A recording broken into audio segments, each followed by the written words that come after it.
knew you'd be down early. I wanted so much to see you last night, but Mama made me stay in my room. See me? Why should you want to see me? Don't be silly. I've been counting the days to the beginning of term. I can't tell you how lonely I've been. Oh, you must be Dr. Grimstone's little girl. How do you do, my dear? What's the matter? Why are you talking like that? Like what? All funny and cold. I'm talking cold, as you put it, because I am cold. That dormitory is not fit for an Eskimo. But aren't you glad to be back, Dick? Aren't you glad the holidays are over so we can be together again? No, I'm not at all glad. As a matter of fact, I'm extremely angry. Angry? Why? Never mind. Now run along, child. Go and play with your dolls or do some needlework or something. I want to be alone. That's not what you said at the end of last term. Oh? What did I say? You mean you've forgotten? You don't remember giving me a ginger lozenge with your name written on it in ink? Or me giving you a cough lozenge with mine? No, I don't remember that at all. You said it so to a sweetheart's. And then you asked me to kiss you, and I did. Now I wish I hadn't. Kiss you? But that's dreadful. A little girl of your age. Stop calling me a little girl. If you've changed your mind, just say so. I'll find someone else. It's not my mind I've changed. What? You wouldn't understand. Now, please, run along. I know what it is. You've met some other girl at a party. Some horrible girl you like better than me. I've done nothing of the sort. It's just that I'm not the Dick you used to know. I can see that. Oh, you will be, won't you? Oh, promise me we'll be sweethearts again. Good gracious, but this is appalling behaviour. Take your hands off me for heaven's sake. I can hear someone coming.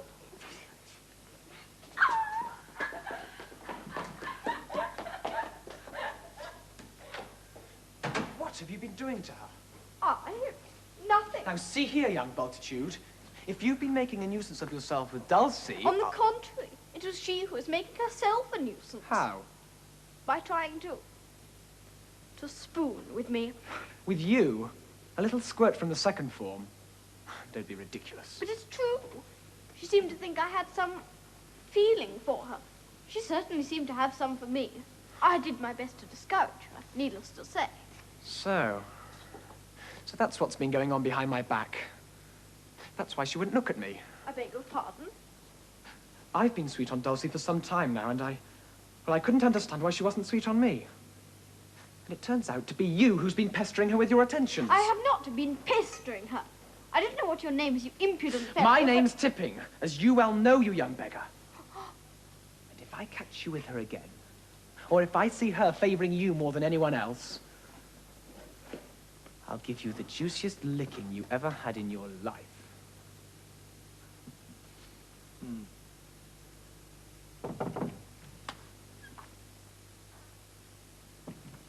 Excuse me, sir. Mr. Marmaduke Paradine is called. Uncle Duke. What does he want? He wouldn't say, sir. Well, you'd better ask him to come in, I suppose. Very good, sir.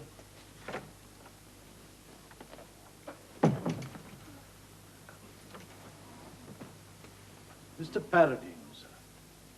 Marmaduke! Oh, good of you to see me. Frankly, I thought you might have slammed the door in my face after that last little misunderstanding of ours. Misunderstanding? When I came to your office to ask for that loan, do you remember? It was wrong of me to take advantage of your good nature. I can see that now. I'm glad you don't hold it against me. Hold it against you? No, of course not. Splendid. Because I've got a little scheme. Something that'll make us quite a bit of tin. Have some preserved ginger. What? Oh, thank you. But the point is, you see, it's going to take a fair amount of capital. What is this scheme? A steam tramway in Lapland. There. What do you think of that? Do they need steam tramways in Lapland? I thought it was all covered in snow. And that's the whole point, don't you see? How else are the Laps going to get about? What about sleighs? Father Christmas uses one. Father Christmas?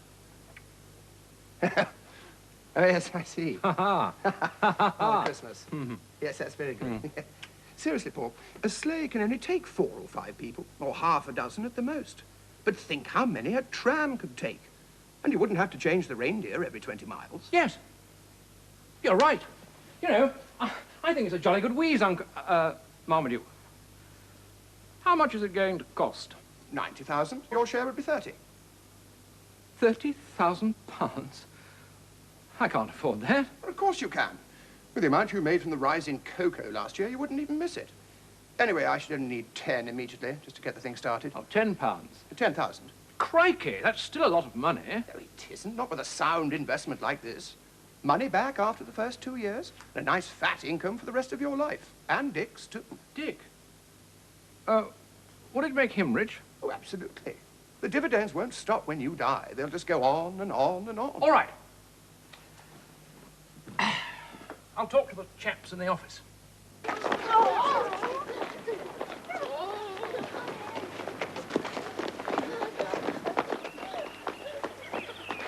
Oh, what's the matter, Bultitude?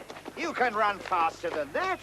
Why should I run? It's your duty to protect us from these young desperados. Protect you, but it's a game. A harmless bit of rough and tumble. Harmless?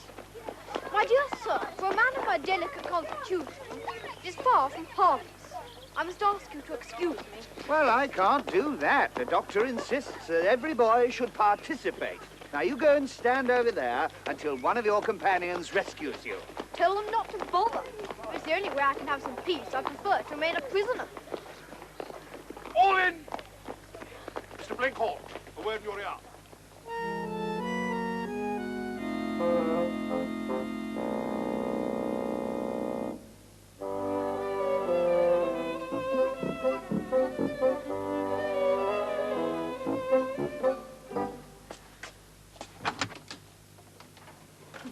Good morning, Mr. Munster. Morning, you fellows. Now, Crutchley, get on with your work.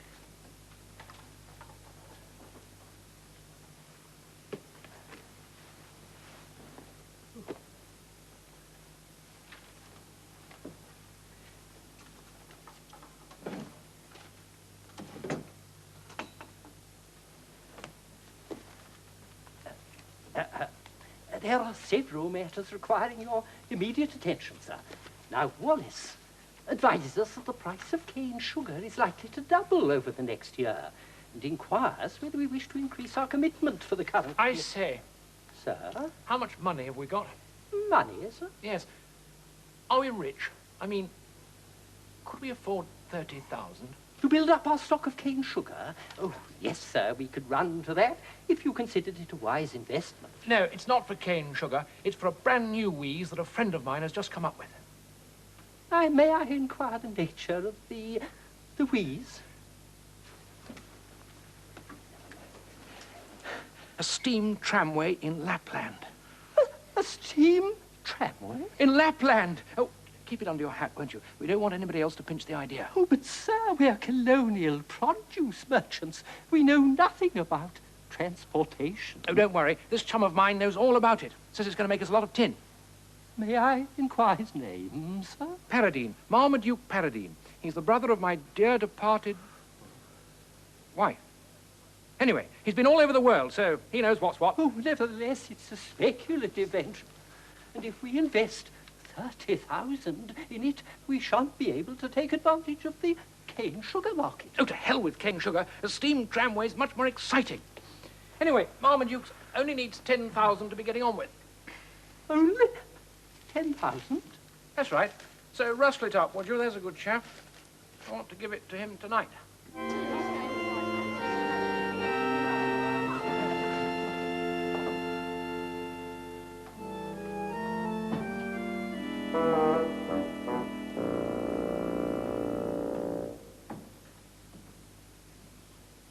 Sit. Ever since I devoted myself to the cause of tuition, I have made it my object to provide boys under my roof with fare so abundant and palatable that they should have no excuse for obtaining extraneous luxuries.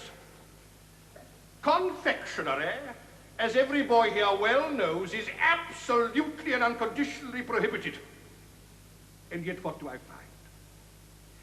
There are some natures so essentially base that they will conspire to escape and baffle the wise precautions taken for their benefit. I will not name the dastards yet. They themselves can look into their hearts and see the guilt reflected there. Then, let the being, for I will not call him boy, who is known to me, step forth and confess his fault publicly and sue for pardon.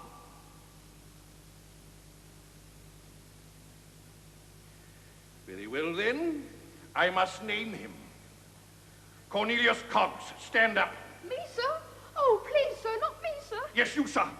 And let your companions now regard you with the contempt and abhorrence you so richly merit. Come up here. So, Coggs, you thought to defy me, to smuggle concentrated unhealthiness into the school with impunity. I tell you once and for all, I will not allow you to contaminate your innocent schoolmates with gifts of surreptitious sweetmeats. They will not be perverted with your pernicious peppermints, sir. You will not deprave them with jubes or enervate them with Turkish delight. Thanks to the fearless honesty of a youth, Richard Bultitude, who opened my eyes to this fell evil, I was enabled to cope with this at birth. I take this occasion of publicly thanking and commending you. Your conduct was noble.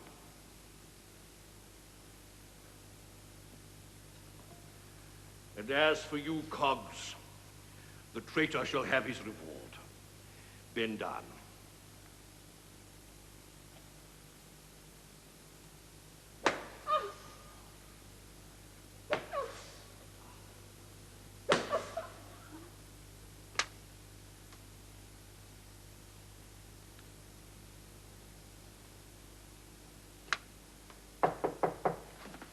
Come in. Banker's draft, sir. In favour of Mr. Marmaduke Paradine. Just a minute.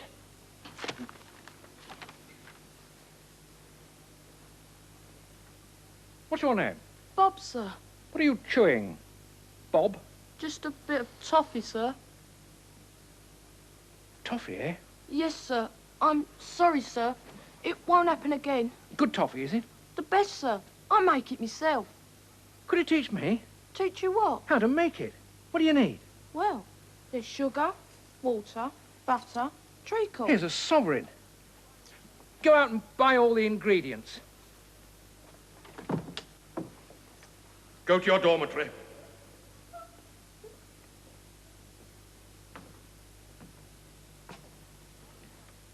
One word more. I know you all share a feeling of horror and disgust at the treachery I've just exposed. And I also know that you would scorn to participate in it. And that you're anxious to prove your innocence beyond any doubt. So I intend to give you all that opportunity. Let every boy go down and fetch up his play box just as it is and open it here before me. Festinati omnes.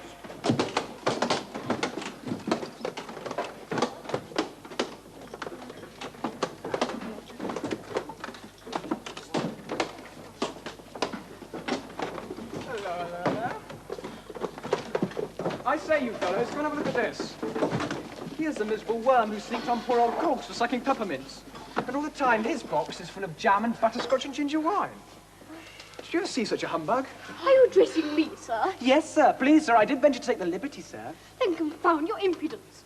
My word, I don't know what boys are coming to nowadays. Oh, no, you don't. That tuck stays in your box till the doctor's seen it. Here's another. Inco. Well, Wilkinson. Faites voir. I do wish you'd acquire another toy. So tedious. Bultitude's box was too heavy for him, sir, so we offered to help. Oh, splendid, Tipping. I always like to see the strong coming to the aid of the weak. Yes, sir. Well, sir, open it up, please.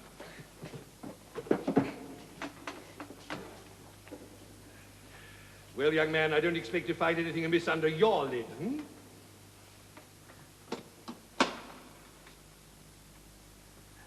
The key doesn't seem to fit. Here, let me try.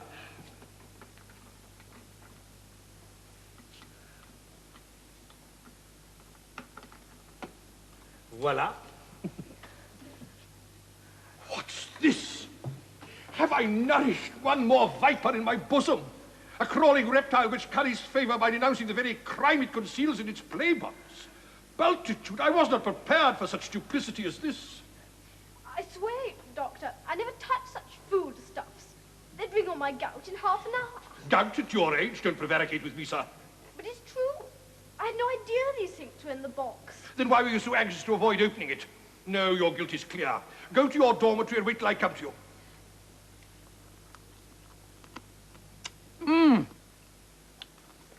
It's delicious. Never fails. It's my mum's recipe, really. Only she never makes enough.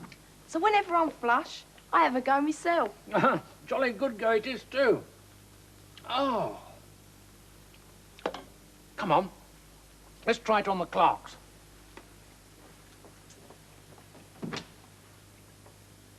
I say, you fellows, Bob here has just made some stick jaw. Absolutely top hole, in my opinion. But we need some more guinea pigs. So come on, gather round, will you?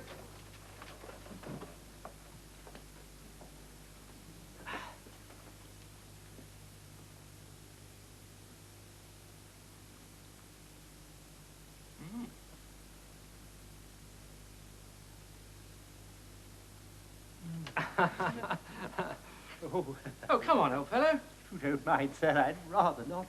The sweetmeats don't agree with me. Oh, don't be such an old crab. Come on, try some.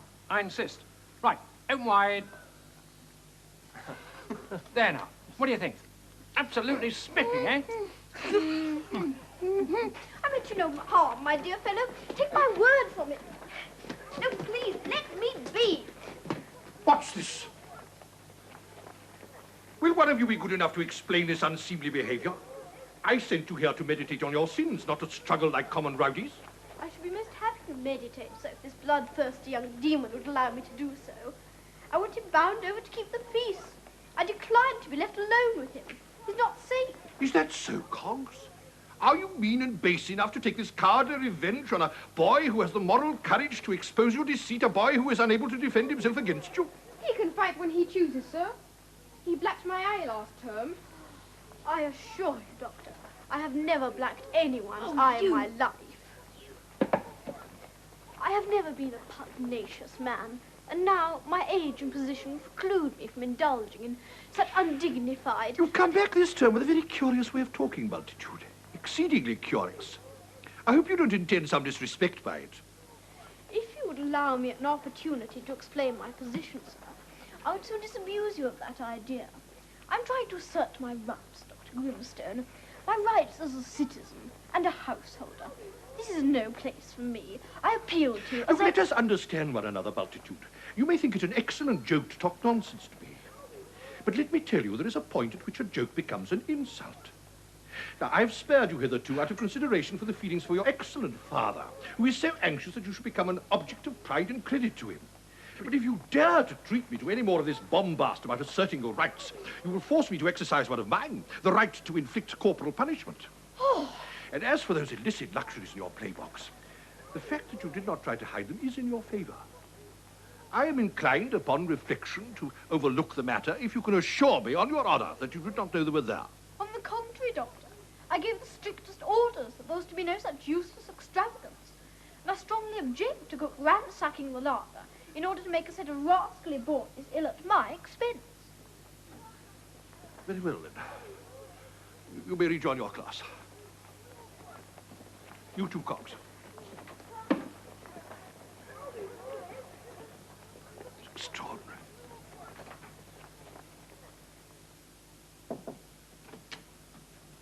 Excuse me, sir. I see you're busy. I'll come back later. Not at all. Oh, I'm sorry. I seem to have forgotten your name. My name? It's Maybank, sir. Arthur Maybank. But I've been with you for 25 years. Oh, yes, of course. Well, look here, Maybank. Bob and I have just had an idea. Supposing we put this toffee of his on the market, eh? Supposing we exchanged it for all this cocoa and sugar cane and whatever else we buy, we'd save ourselves a lot of money. What do you think? Oh, I doubt, sir, whether the foreign merchants with whom we deal would find toffee an acceptable substitute for sterling. They will when they taste it. I'd like you to send a sample of this stuff to all our suppliers. I can't do that, sir. Why, we shall be a laughing stock. Good. People don't laugh enough, in my opinion. There's nothing like a good joke to clear away the cobwebs. Hey, Bob, You've never said a true word, Baldy. do you know any good jokes, Maybank? I'm afraid not, sir. Well, then it's about time you learnt some. Look, I'd like you to tell me a new joke every day, and I'll give you half a sovereign for every one that makes me laugh. A new joke every day. I'll do my best, sir. No! No, quick! An explosion! Gas! Or dynamite! Quick, bowler! We must fetch the children! Now! The children. Hear that, Coca? He was dreaming he was married. Beautiful was she, Bultitude, your wife. Yes. You must know she was extremely beautiful.